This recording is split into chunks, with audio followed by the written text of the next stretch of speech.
韩国 KF-21首飞工业成就超越日本，离歼20还有10年的距离。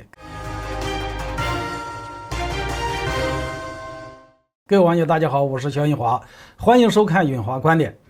今天我们聊聊 KF-21成功首飞意味着韩国在隐身战机研制方面取得重大突破。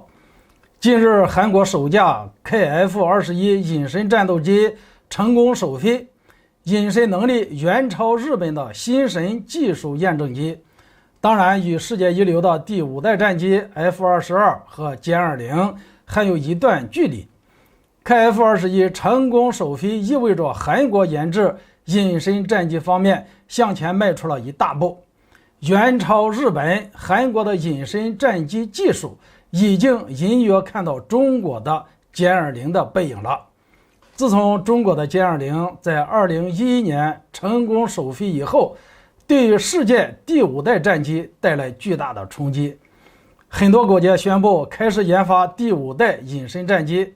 其中包括了韩国和日本。10多年以后第5代隐身战机依旧只有中美俄3国能够制造。这个时期，中国已经开发出第2款隐身战机歼35。很多国家都了解第5代战机的开发研制难度，所以都会望而却步。唯有韩国咬着牙坚持发展第5代战机，最终在美国等多国的支持下，成功研制 KF-21半隐身的战机。根据韩国的 KF-21的研发计划， KF-21分3个发展阶段，从半隐身战机发展到真正的隐身战机。第一阶段， KF-21具有完整的空对空作战能力和有限空对地攻击能力。第二阶段， KF-21将增加瓦片状隐身蒙皮、座舱盖 RITO 涂层、自动地形跟踪，拥有全部空对地攻击能力。到2030年开启第3个阶段， KF-21拥有弹仓、改进的有源相控阵雷达等等第5代战机的标配先进电子设备。韩国的第5代战机发展思路是清晰和明智的，并没有尝试一步到位的直接研发隐身战机，而是采用小步快跑的研发策略，先易后难，逐步攻克隐身战机的各个难关。首飞成功的 KF-21是没有隐身战机标志的弹仓，机腹下方是半埋式挂载4枚流星超视距空攻导弹，发动机采用美制 F404中等推力发动机，与美军的 F18同一系列发动机。 KF-21的机头、机翼等等部位与 F-22非常的相似。